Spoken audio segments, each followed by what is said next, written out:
We are in the exciting phase of realizing new dreams, a new vision, and new ideas. My name is Gnaneshwar Mule, your Consul General in New York. Ask Your CG is our joint venture with ITV to serve you better. In this show with Ashok Vyas, every month on ITV, we will share the latest developments and address all of your concerns. We have done, we go through every process, what is happening, where it is happening, why the delays are occurring, and we try to sort out those things. As you can see, people are sitting very quietly, calmly, and our people are here. Here there are not many people because they've already been, they come here, they have filled in their forms, applications, and they've gone back. And what one of us goes to the people actually, and he will check their documents even before they come to the queue. So that if there is something incomplete, people can see, they can bring those documents here, and that will save their time, because we understand that people come from long distances and they have trouble. Also, we generally we have got the toilet cleaned and upgraded for the visitors. The water provision is there, and there's a photocopies is there, and there's a proper queuing and token system. And this we would like to further see what improvements we can bring here. This is I call this assembly line, where the visa and passport work goes on. Please sit down. This is my staff. I'm very proud of them because they all work very hard, and it's like everybody is from morning till evening. They have to work extremely hard. So that's your job. How many pastings do you do every day? Every day, whatever we received, that much we pasting that day, same day. Same day. Yeah. Do you keep anything pending for the next day? How many pastings do you do every day approximately? 500. 500. So this lady sitting here does 500 visas or passports every day. This is something is very, very important, and viewers must understand that this hard work is being put in by our staff. So just when we say pasting, meaning what is being pasted? Visa, whatever Pasting the visas. visas. Somebody has approved these visas. This is the visa sticker. Then we pasted this one. This is the passport. We pasted this visa in the passport. That's So every day she is doing 500 visas. It's a big number. Multiply 5 by 500 by 30 days or even 26 days for a month, and multiply it by 12 months, and you will get the figure. This consulate, we issue the largest number of visas among all the consulates in the world. More than 100,000 visas every year. About 30,000 passports we are issuing every year. About 28,000 OCI cards and about 25 to 26,000 PIO cards. Pavati, tell us what exactly do you do? How many, you're handling passports, right? Yes. How many passports do you handle every day? What exactly you do, and how do you work? Actually, I work in the passport department. Yeah, every day we get 100 and 150 passports. Yeah, I scrutinize the passports, separate those. Okay, and after that it will go for the processing department. So from And morning till evening you work? I scrutinize the passports. How much rest do you get in between? In between, I get 100 to 150. No, I'm asking, do you get any time to rest? Rest sometime afternoon, only lunch time. After that, I How just much get to work. lunch time? How long Half is your an lunch? hour. Half an hour. Half an hour. Half an How hour. much time from the time the passport comes to us, in how much time do you give it back to the service provider? 1 to 2 weeks we take, sir. Wait, 1 One to 2 weeks. When there is a If it is more, it will be more. I think 3 weeks. If it is a reference case or something, it will take 3 to 4 weeks, sir. the services available most efficiently, and I'm really proud of my staff and the way they work, and I would like the viewers to really appreciate and understand that here in the consulate we are very sensitive to their needs. We think that somebody is standing in the queue, that means he is an Indian or he's an American, he's a stakeholder, and he should not suffer or he should not be inconvenienced in any way. That is the approach with which we work. So we not only want to appreciate all the hard work that all of them are collectively putting in to make things happen so that everything happens smoothly. And I appreciate the spirit of appreciating everybody from Muleji. And many times there are some avoidable troubles. So maybe we'll talk to you about what precautions people should take so that they don't have. Well, I think people should read the website carefully. They must look at what are the requirements in terms of documents that they have to provide. More complete or rather fully organized documentation will ensure that the visas will be issued immediately, passports will be issued in the requisite time frame. The more incomplete application means a more protracted correspondence, phone calls, emails between us and the applicants. We can avoid this and take the basic precaution of reading the website properly and filling in the application properly and enclosing, attaching all the required documentation. If that is done, then you are really in good hands, and it is done very, very quickly. And I also want to appreciate this is very rare to see this inner side, almost the heart of the Consul General's office, where all these important things are happening for us.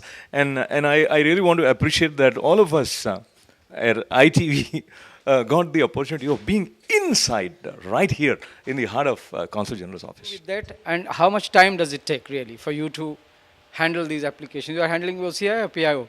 I'm handling OCI. Basically, I do the detail entry, granting, everything is done here. And roughly, we receive around 70 to 80 applications every day. They send the applications to us. We have to scrutinize the application. Then the officer has to grant it or give order on it. And then detail entry is done, BL is done. All that is done at our end only.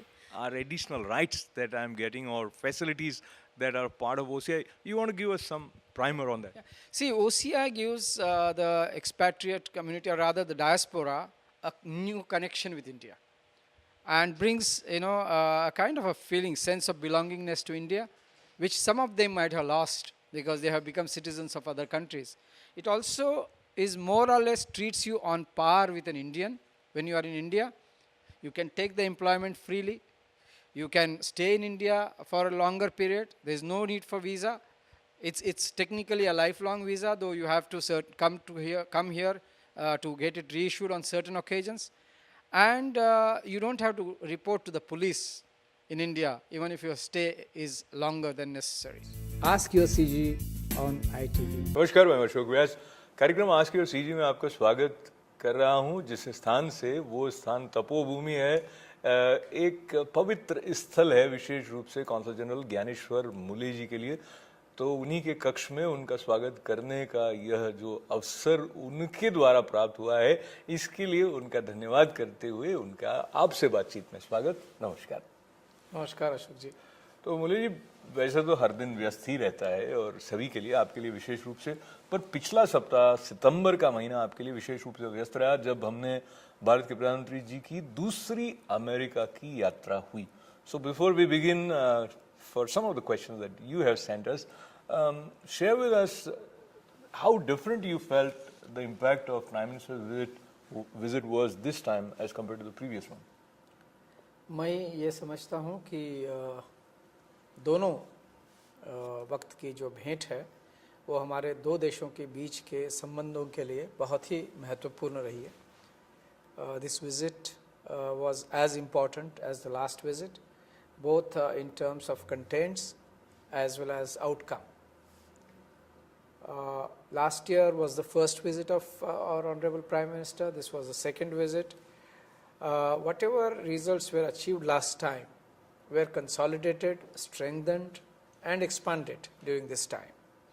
You look at the program of Honorable Prime Minister here in New York and then in the Bay Area, and you get a very clear picture of how he wants to put focus on certain issues.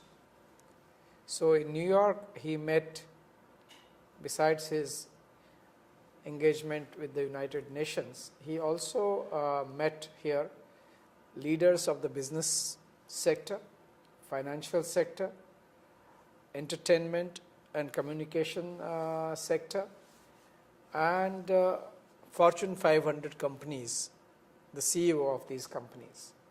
And in each of these, his aim was to see, communicate, and try and find ways to expand the business and economic relations between our two countries. And in my view, that objective was accomplished. Similarly, in San Francisco, the Honorable Prime Minister met both individually as well as collectively the digital heads of digital companies. There was a digital a meeting focused on digital companies. There was his visit to Google, his visit to Facebook, and his meeting with individual CEOs. All were aimed at creating new types of partnership between India and the US. And so overall, if you see, it was a very focused, very intensive, and certainly his interaction with the community at SAP Center in San Francisco, again San Jose, was greatly appreciated and welcomed by the community. It is the immense ability and leadership of our PM that he is able to communicate with such a large gathering and effectively convey the message that what India stands for. I think it's a very, very significant visit. In New York also, he met the community leaders, not of course the way he met last time, because this time the community interaction was primarily in the Bay Area. And overall, one has received excellent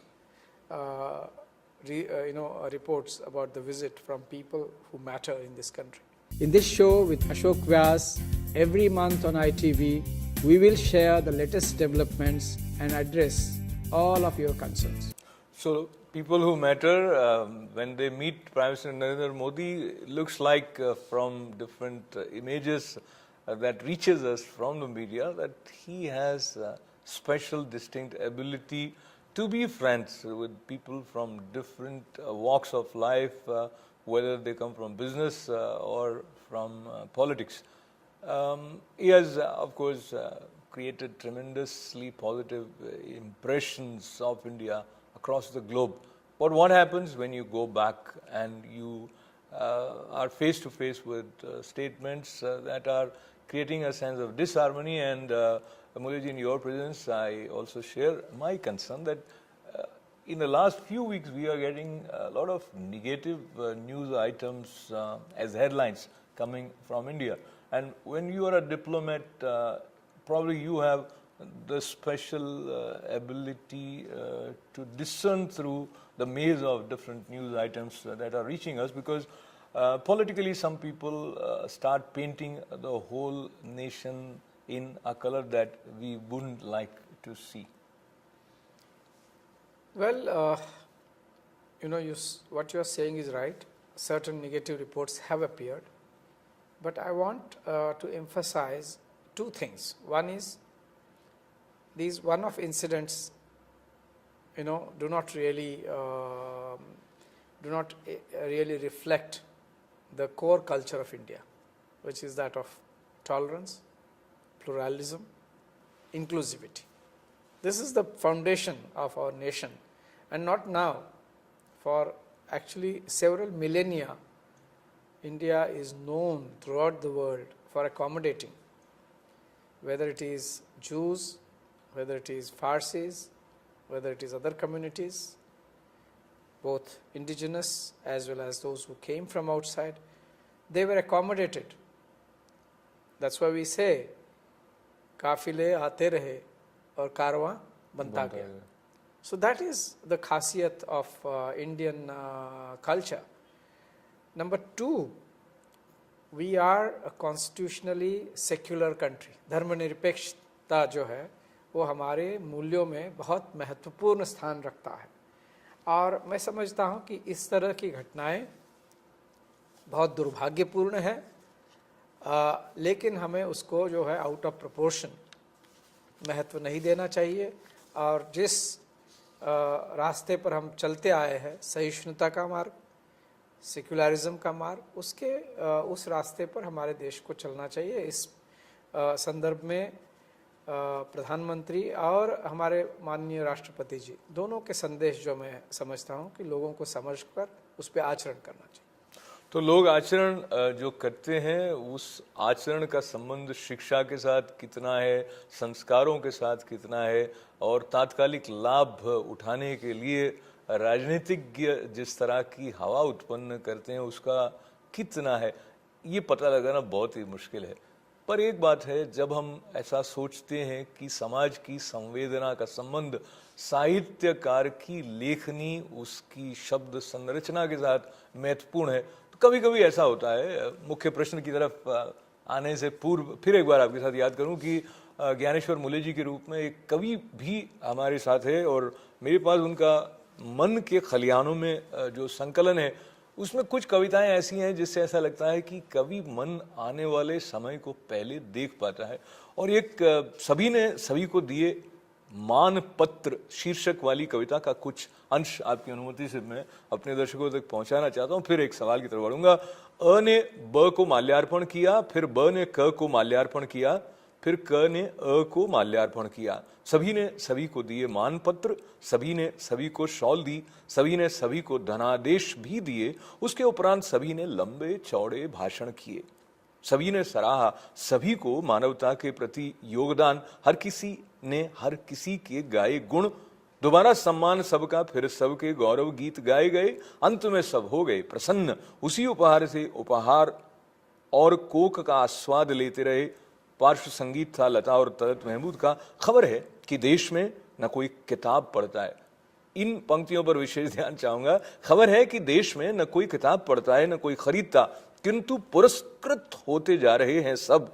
एक के बाद एक लंबी कतार है पुरस्कृत देवियों और सज्जनों की। आतंक में मरे लोगों की सूची में अब मेरा भी नाम शामिल है। आजकल नित नए पुरस्कारों से सम्मानित हो रहा हूं।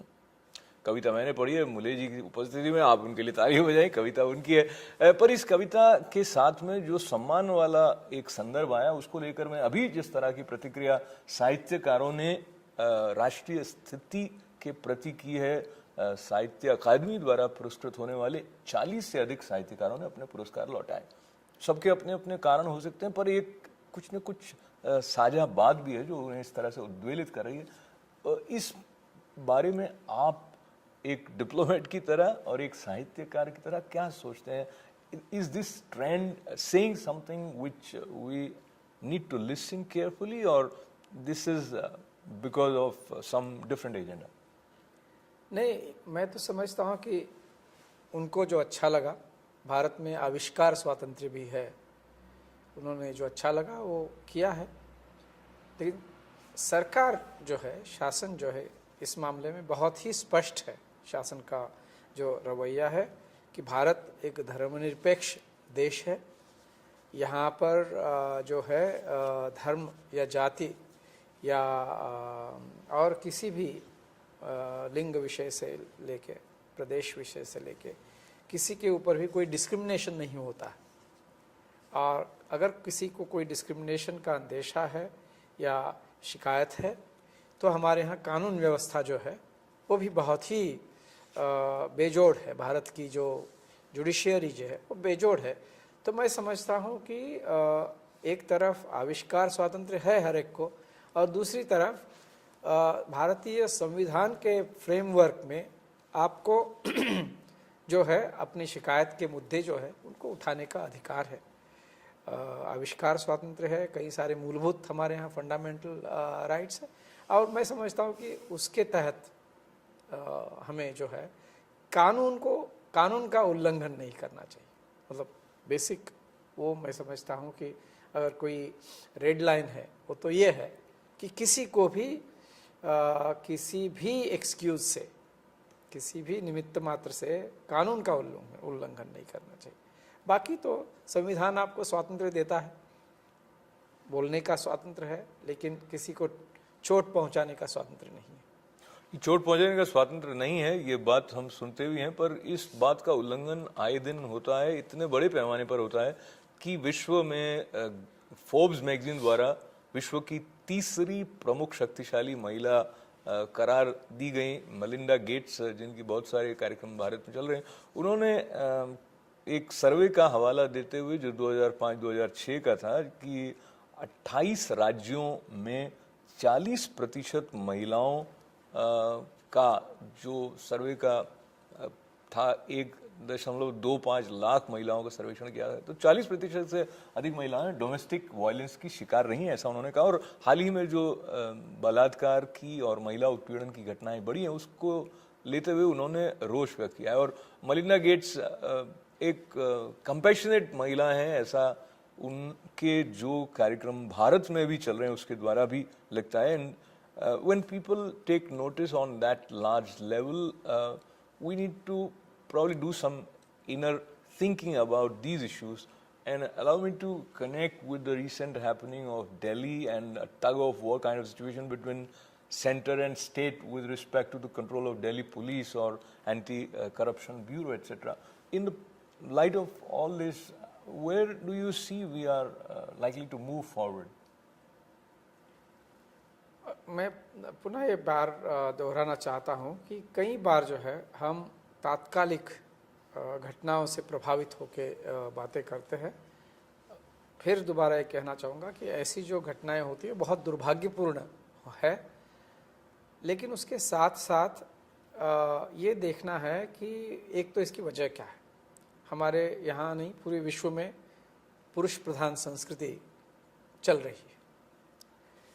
महिला उत्पीड़न की जो केसेस है या घटनाएं हैं वो पहले भी होती थी, आज भी होती आई है, लेकिन फ़र्क ये हो गया है अब कि महिलाओं को अपने अधिकारों की पहचान हो गई है और वो इस मामले में स्पष्ट रूप से बात कर रही है। मैं समझता हूँ कि एक बहुत अच्छी बात है। दूसरी बात जो है महत्वपूर्ण है और अच्छी बात है कि हमारे जो प्रचार माध्यम है, मीडिया है, वे भी बहुत जागरूक हो गए इस मामले में और समाज भी बहुत जागरूक हो गया।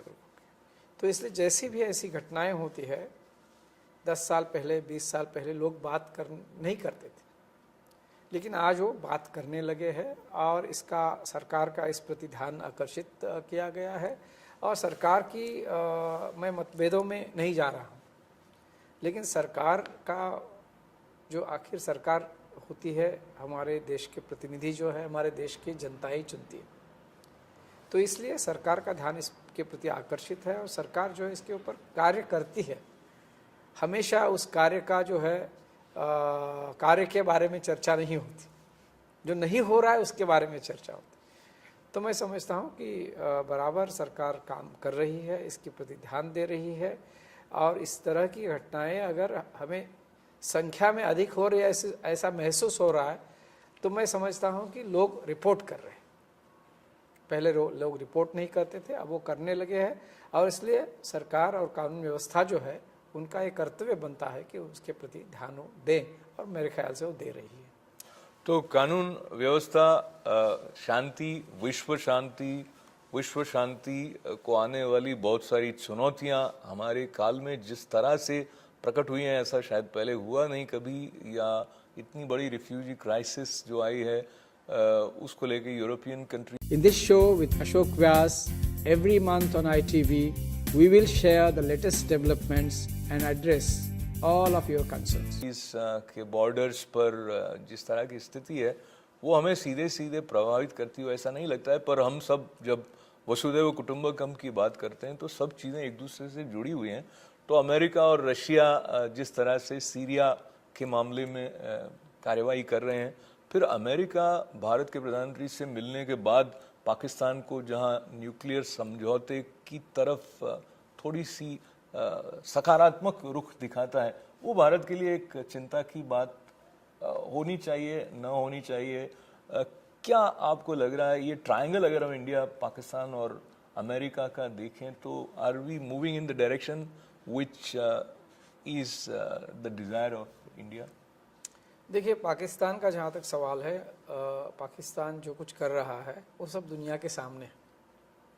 वो न्यूक्लियर मामलों में जो है उनका रवैया रहा है भूत में, और आज भी वो भी सब दुनिया जानती है। मतलब जिस तरह से पाकिस्तान न्यूक्लियर पावर बन गया, उसका भी एक जो इतिहास है वो भी दुनिया जानती है। तो मैं समझता हूँ कि ये तो अमेरिका और पाकिस्तान क्या करेगी उनके आपस की बात है, लेकिन पाकिस्तान की जो कारनामे हैं, आतंकवाद को भड़काने की कार्रवाई हो या हिंदुस्तान में जिहादी तत्वों को भेजने की कार्रवाई हो, तो ये दुनिया के सामने है। इसमें कोई या तो अलकायदा जैसे संस्थाओं को और तालिबान को जैसे संस्थाओं को जो है आतंकवादी है उनको बढ़ावा देने का पाकिस्तान का काम है। ये दुनिया के सामने है, ये कोई छुपी हुई बात नहीं है। तो मैं समझता हूँ कि जैसे हम जानते हैं वैसे अमेरिका भी इसके बारे में जानता ही है। तो मैं समझता हूँ कि दुनिया के सामने सब बातें आ चुकी है और भी आएगी, क्योंकि हम तो चाहते हैं कि पाकिस्तान के, भारत ने हमेशा कहा है कि पाकिस्तान के साथ हमें संबंध अच्छे बनाने की ज़रूरत है। हमारा उद्देश्य मकसद वही है। लेकिन ये भी तो सोचिए कि भाई आप जो देश जो है आतंकियों को और आतंकवाद को समर्थन दे रहा है और वो भी भारत में भेज रहा है, तो उसको भी तो सोचना चाहिए कि जब तक ये बंद नहीं होगा तब तक मैत्री के हाथ का जो है कोई मतलब नहीं। तो उस दिशा में भारत के विदेश मंत्री ने यूनाइटेड नेशंस में भी इस बात को बहुत अच्छी तरह से स्पष्ट किया था। और अंतर्राष्ट्रीय मामलों से निकलते हुए हम भारत की तरफ बढ़ें, और बल्कि भारत से पहले हमारे कुछ दर्शक जो रोज़मर्रा की बातें हैं जिनके बारे में वो आस्क योर सीजी कार्यक्रम के द्वारा कुछ जानकारी प्राप्त करते हैं, तो कुछ लोगों एकदम व्यावहारिक बात, आपके पास पासपोर्ट था, आपने नया पासपोर्ट लिया, पुराने पासपोर्ट में आपने वीज़ा पर ठप्पा लगवाया हुआ था। ऐसा सवाल हमारे पास आया कि तो वो क्या ट्रैवल कर सकते हैं, क्योंकि नए पासपोर्ट में वीज़ा है नहीं। So when they travel what should they do? If you have a visa on your old passport and thereafter you have been issued a new passport, please carry your old passport and the visa where visa is there, and you don't have to worry about anything. That is absolutely valid. So they can carry both passports. बिल्कुल दोनों And ले जा सकते। another thing, nowadays we are making use of internet on everything, and for filing of even visa sometimes, and of course OCI card. So if people are filing for OCI card using a website, many people have written to us that it is not users friendly in terms of they cannot even print a blank form. Is there something that is likely to change in future? कुछ लोगों ने ये बात कही है, लेकिन आम तौर पे बहुत ही जो हमारे यूज़र है उनमें से बहुत कम लोगों ने इस तरह की शिकायत की है कि प्रिंट आउट नहीं निकाल पा रहे हैं। मैं समझता हूँ कि थोड़ा सा उनको या तो और ट्राई करना चाहिए, या शायद हो सकता है कि कंप्यूटर जो है बदल के देखना चाहिए। लेकिन अगर आपको ऐसा लगता है कि our format information system is not user friendly, please write to us and give your specific suggestions. We will be very happy to look at them and implement them, because we are in favor of rationalization, we are in favor of simplification, and we are also in favor of user friendliness. So for example, if you want to print the form, you can print it only after filling the whole form. But if you have some questions and if you want to print the blank form, that provision is not there. If you so maybe that's not a bad idea. Yeah, this is well. I will let them write to us. We'll be happy to examine it. So that question which you have written, I repeat, it's about not being able to print the form without filling the form. So sometimes if you want to ask a question to your husband, your wife, your friends, and you have access to the whole form in front of you in the printed way, then it probably might help. So that write to him directly, ask your CG program also connects you with the email ID where you can connect with CG Muley Saab. And back to that which is very exciting for you these days in terms of the new events and anything that is being offered from your office for the community. Community के कई सदस्यों ने हमको ये कहा है कि उनको यहाँ से आमंत्रण कार्ड जो है मिलते नहीं हैं। तो मैं आप सबसे कहूँगा कि जो भी कॉन्सुलेट के कार्यक्रमों में हिस्सा लेना चाहता है या तो यहाँ आके कार्यक्रम देखना चाहता है तो प्लीज़ आप हमें लिखिए। कॉन्सुलेट का जो जनरल कल्चरल डिपार्टमेंट का ईमेल है वो वेबसाइट पे अवेलेबल है, उस पे आप लिखिए कि कौन से कार्यक्रम आपको जिसमें पार्टिसिपेट आप करना चाहते हो। कल्चर की तरफ, बिजनेस के रिलेटेड इवेंट होते हैं उनकी तरफ, या और अन्य जो इवेंट होते हैं, या डेलीगेशन भारत से आते हैं, किन चीज़ों में आपको दिलचस्पी है वो अगर लिखें तो हम आपको ज़रूर इनवाइट दे देंगे। हमारा जो है ओपन हाउस सिस्टम है, जिसमें जिसको दिलचस्पी है वो लिखे तो उस विषय के आमंत्रण उनको मिलेंगे। हमारा अनुभव ये है कि रेगुलर बेसिस पे लोगों को इनविटेशन मिलते रहें तो अक्सर वो जो है उसके बारे में थोड़े से न्यूट्रल हो जाते हैं बाद में, फिर उनकी दिलचस्पी ख़त्म हो जाती है, फिर उनको आमंत्रण पत्र आते रहते हैं लेकिन वो कोई कार्यक्रम के लिए नहीं आते हैं। यह हमारा अनुभव है, इसलिए हमने इसको सबके लिए खोल दिया है। जिसकी इच्छा हो वो आप ज़रूर पार्टिसिपेट कर सकते हैं। Just write to us and we will invite you for the functions. Number 1। Number 2 जो है हमारे यहाँ हर मंथ, हर माह, हर महीने we organise one very important outreach activity called consulate at your door step. उसका जो अगला एडिशन है वो we are going to hold it in Philadelphia from October 25-26, that is coming Sunday, Monday. So please, those of you who are interested in this kind of outreach program, please participate. There you will have opportunity to satisfy all your queries and get a direct reply from the officers of the consulate, whether it is about visa, passport, OCI. Our service providers are also likely to be there, so that will be an added bonus. We also, at this particular camps, we also accept visa applications as well as OCI applications. So if you want to bring them, you are also welcome. So this is a unique program of the New York Consulate. Every month we go to a new state and hold our outreach program. Please join them. We also have other cultural events and other events at the consulate. Please do participate. In this show with Ashok Vyas, every month on ITV, we will share the latest developments and address all of your concerns. नमस्कार, मैं अशोक व्यास। कार्यक्रम आज के CG में आपका स्वागत कर रहा हूं, जिस स्थान से, वो स्थान तपोभूमि है, एक पवित्र स्थल है विशेष रूप से कौंसल जनरल ज्ञानेश्वर मुले जी के लिए। तो उन्हीं के कक्ष में उनका स्वागत करने का यह जो अवसर उनके द्वारा प्राप्त हुआ है, इसके लिए उनका धन्यवाद करते हुए उनका आपसे बातचीत में स्वागत। नमस्कार।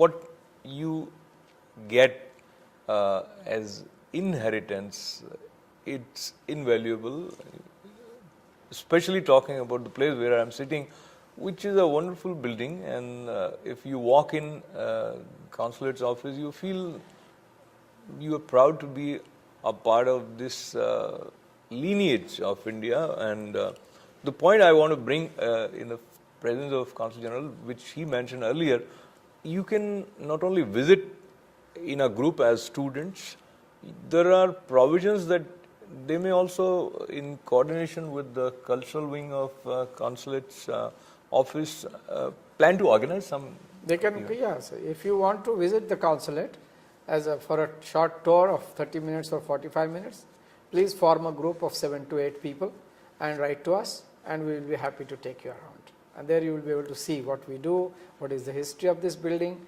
what is that, how is it that we are able to serve the community so well, and what are the events that we are organizing. You will be able to see, experience and feel that this consulate feels very strongly about the community and the service that we offer to the community. And also to organize some events, or and also please share some of the classes that are being offered, or if some plans in that direction. Well, yes, very soon consulate will be conducting Hindi classes and yoga classes, and these are going to be introduced either free or with nominal charges, and so that the people who come to teach here volunteer, they are given a small token of honorarium, and this we wait for the announcement. It will happen very soon. And as we conclude today's session, two more points. One, there was one news item which was all over the place that relates to the contribution of $100 million gift by Tandons to New York University, which is going to result into formation of New York University Tandon School of Engineering. So when you hear about these kind of gestures from Indian diaspora, how that makes you feel, and do you see it has some far-reaching impacts for Indians here? Absolutely. I am so happy that Chandrika and Ranjan Tandon have donated $100 million to New York University's engineering department, which will now be named after them. This is a historic development. This is the largest contribution that an Indian American member of the community or members of the community have donated to any institution in the United States. Two things become very clear, that the Indian Americans are not only benefiting from the USA and its systems, but they are also contributing hugely to the United States of America and its education system and its society, because this kind of a gift represents the generosity of members of the Indian community. In this show with Ashok Vyas, every month on ITV, we will share the latest developments and address all of your concerns. On the same day, October 5th, another interesting donation took place. Our Honorable Finance Minister, Mr. Jaitley, inaugurated Deepak and Neera Raj Center for Indian Economy in Columbia University. This is again a new beginning. This particular couple, Deepak and Neera Raj, they donated money to Columbia, and therefore this center was established. So I would say that a remarkable new phase has begun in the history of Indian immigrants to the United States, where Indians are not only benefiting, but they are also contributing to the American society, to the American education. Consider this along with the fact that Indians in America, both Indian Americans as well as Indian companies that have come from India, have employed a large number of Americans. So rather than being employees, now the Indian community is becoming employers. This is also a huge contribution to the American economy, and we should all be proud of this fact. And we see the manifestation of prosperity in the direction where it serves the larger good for the community, for the society. And one festival which is associated with the worship of the goddess of wealth, Lakshmi Ji, is coming up next month, November.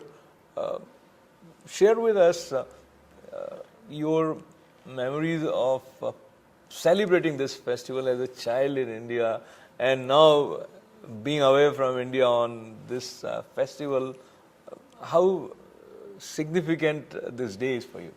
Diwali की बात करें, सबसे पहले तो मैं सबको दिवाली की शुभकामनाएं देना चाहता हूं। दिवाली और उसके पहले दशहरा जो है हम सब भारतीयों के लिए बहुत ही पवित्र और बहुत ही महत्वपूर्ण जो है उत्सव है, और अपने गांव में अपने परिवार के साथ, अपने दोस्तों के साथ दिवाली या दशहरा मनाने का मज़ा कुछ और ही होता है। लेकिन विदेश में भी मैं देख रहा हूं कि अब भारतीय समुदाय जहां जहां है वहां बहुत ही बड़े पैमाने पे इन दोनों उत्सवों का आयोजन किया जा रहा है, और मैं समझता हूं कि हम जहां जाते हैं एक छोटा भारत जो है बनाते हैं। ये बहुत ही अच्छी बात है।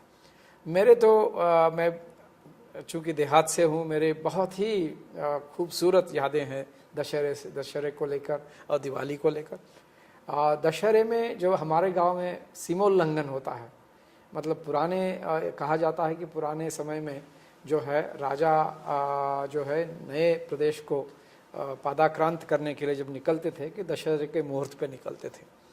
तो इस प्रथा का जो है हमारे यहाँ उसकी एक सेलिब्रेशन होती है, मनाया जाता है, और जिसके तहत जो है एक विशिष्ट शमी का जो पेड़ जिस पे पांडवों ने अपने अस्त्र शस्त्र जो है छुपाए थे, उस पेड़ के पत्तों की और उसी समय धान जो है वो पेड़ के पत्ते और धान जो है एकत्र एक जगह पे इकट्ठा करके फिर विधि पूर्वक उसकी पूजा करके फिर गांव के लोग जो है आके उसको लूटते हैं। और लूटने के बाद उसकी काफ़ी थोड़ी मारामारी भी होती है, वहाँ पर हल्की सी स्पर्धा होती है, और उसके बाद वो वही जो चीज़ें होती है वो हम अपने घर में जाके हमारे माँ बाप को, हमारे नाना नानी को, दादा दादी को, दोस्तों को, पड़ोसियों को देके कहते हैं कि सोना लो और सोने जैसे रहो। एक मराठी में कहावत है कि सोना लो और सोना जैसे रहो। ये सीमोल्लंघन का एक फेस्टिवल होता है। और दशहरे दिवाली में जो है हमारे गांव का मेला होता है, तो 5 दिन में जो है बहुत ही मज़ा होता था। पहली बार मेले का जो मज़ा है हमको दिवाली की वजह से अनुभव करने को मिला। तो उसमें चाहे मेरी गो राउंड हो, झूले हो, जादू के प्रयोग हो, ये सब हमने पहली बार जो है बड़ी उत्सुकता से करते थे। फिर भैया दूज भी होती थी, उसमें भी बहुत मज़ा आता था। सबसे मज़ा जो है मिठाइयों का मज़ा रहता है तो गांव में। तो दिवाली जो है बड़ी सारी अनेक यादें जो है आपके मन में जो है यादों की हलचल पैदा करती है। लेकिन क्या करें, हम जहाँ हैं जैसे है वहाँ दिवाली को मनाना चाहिए, और इसलिए मैं आपको दोबारा एक बार दिवाली की बहुत बहुत शुभकामनाएं देना चाहता हूँ। दिवाली की शुभकामनाएं हमारी तरफ से मुले जी को, आप सभी को। दिवाली का जो ज्योतिर्मय वातावरण है वो भारत में जैसा आपने देखा हो वैसा तो यहाँ दिखाई नहीं देता है, पर जो भाव है और भावना को लेकर जब हम बढ़ते हैं और सोचते हैं कि हमारी भूमिका क्या हो, तो विशेष करके जिस तरह की चुनौतियां आज दिखाई दे रही हैं, और न केवल एम्बेसडर ज्ञानेश्वर मुले जी बल्कि कहते हैं भारत से आया हुआ हर प्राणी, हर मनुष्य जो है वो भारत का दूत है किसी न किसी रूप में। तो भारत का जो स्वरूप जिसकी बात हम प्रारंभ में कर रहे थे, जिसमें हार्मनी की बात, पीस की बात, पीसफुल कोएग्जिस्टेंस की बात, तो उस पॉइंट ऑफ व्यू से क्या कॉमन मैन का भी कोई कंट्रीब्यूशन हो सकता है, whether you are in India और somewhere else with a love for India, what role people may think they can play? Play in Diwali? Not just Diwali, for overall. भाई असली बात तो यह है कि हर जो बंदा है भारत से आया हुआ है वो भारत का प्रतिनिधित्व करता है, भारत की संस्कृति लेके आता है यहाँ, भारत के विचारों को लेके आता है, भारत के इंटरेस्ट, हित संबंध जो है वो उसके मन में रहते हैं। तो उसको जो है अपने मन ही मन में ना रखते हुए उसको स्पष्ट रूप से जो है हमें कहने में खुशी होनी चाहिए। कई लोगों को पता नहीं है कि भारत में जो है, भारत एक ऐसा देश है जहाँ दुनिया के सब धर्मों के लोग रहते हैं। जैसे जूस जो है उनका दुनिया में अनेक जगह पे उनका आप जानते हैं उनके ऊपर अत्याचार हुए। भारत एक ऐसा देश है जो ईसवी सन 3रे शतक में, ईसा पूर्व 3रे शतक में भी भारत में जूस लोग आए, आज तक वहाँ खुशी से वहाँ रह रहे। पारसी लोगों की बात आप जानते हैं। जो मुस्लिम लोग हैं दुनिया में, भारत में 2 क्रमांक पर है। भारत मुसलमानों की भारत में जो संख्या है, इंडोनेशिया के बाद सबसे अधिक मुसलमान भारत में है। ये बात, और वो शांति से वहाँ रह रहे हैं, और आज नहीं सदियों से रह रहे हैं। ये बात अक्सर जो है लोगों के समझ में नहीं आती। दूसरी बात यह है कि भारत ने जो तरक्की की है पिछले कुछ दशकों में स्वतंत्रता के बाद, उसकी पूरे जो आयाम है हम लोगों को समझा नहीं पाते।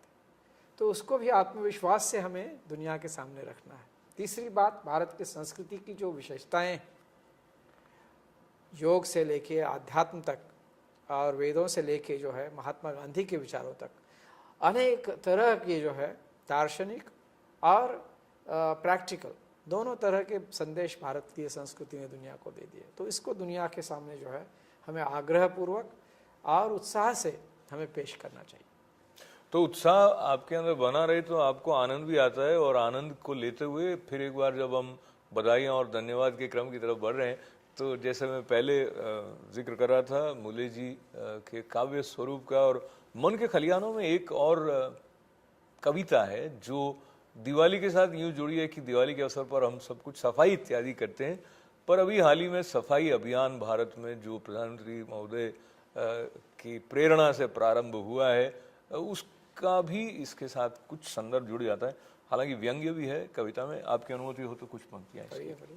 सफाई का भूत सवार है, सफाई का भूत सवार है मुझ पर, पूरे शहर को धो डालना चाहता हूँ, घिस घिस के साफ करना चाहता हूँ, गंदगी का पूरा जंगल इस शहर को खा रहा है, अब बू आने लगेगी अपने अंदर से, ऐसा एहसास हो रहा है, साफ करना चाहता हूँ गली कूचों को, सर्फ हो या निरमा जो हाथ में आए, शहर का अंग उपांग स्वच्छ देखना चाहता हूँ, धूल और मिट्टी से चेहरा नजर नहीं आता, साथ ही बड़े बड़े फोड़े बन गए हैं इस शहर पर, इसकी धमनियों का खून पीला हो गया है, इसकी रीढ़ की हड्डी का कोई निशान बचा नहीं है, कोयला लगा इसका मुख लगता है गायब हो रहा है प्रतिदिन।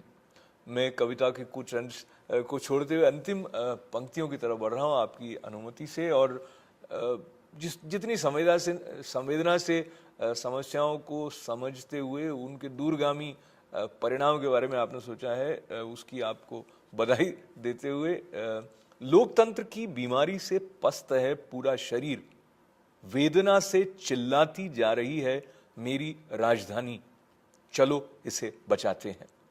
सबसे पहले लेकिन यमुना में डेटॉल डालता हूं, उसकी पवित्रता पर हाथ उठाया है इस शहर ने, मैं धो डालना चाहता हूं इस शहर को, मैं धो डालना चाहता हूं इस शहर को। इसमें जो एक वेदना, संवेदना और कहीं एक उत्साह है जिसको और शक्ति की आवश्यकता है, ऐसा भाव हम तक पहुंचता है। मूले जी, इस कविता को आपकी तरफ से अपने दर्शकों की तरफ पहुंचाते हुए चलते चलते क्या ऐसा अब भी समय आप निकाल पाते हैं कि लेखन जारी रहे, कुछ नया लिखने का क्रम है?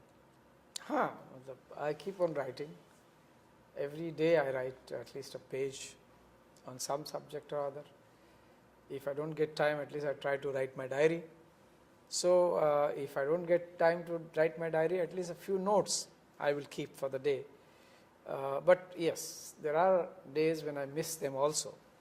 But there is a strong desire. Antarik urmiya hai.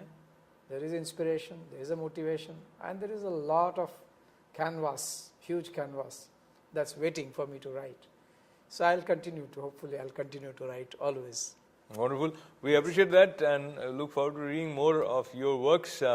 और आज के और सीजी कार्यक्रम में हमने पूरी दुनिया की बातें की, भारत की बातें भी की, पर कुछ बातें हमने ऐसी की होंगी जो आपके दिल की भी रही होंगी, और कुछ बातें ऐसी रही होंगी जिससे कहीं ना कहीं आपको स्पष्टता मिली, और ये स्पष्टता कि आप जुड़कर कौंसल जनरल ऑफिस से अपनी समस्याएं उन तक पहुंचाएं, और उसके बारे में भी लिखें कि किस तरह वेबसाइट और ज़्यादा यूजर्स फ्रेंडली हो सकती है।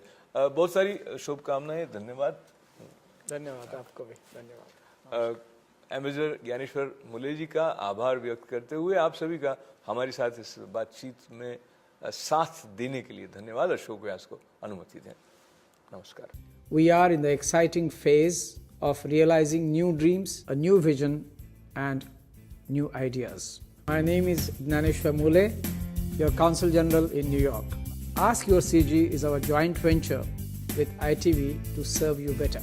In this show with Ashok Vyas, every month on ITV, we will share the latest developments and address all of your concerns. Ask Your CG on ITV.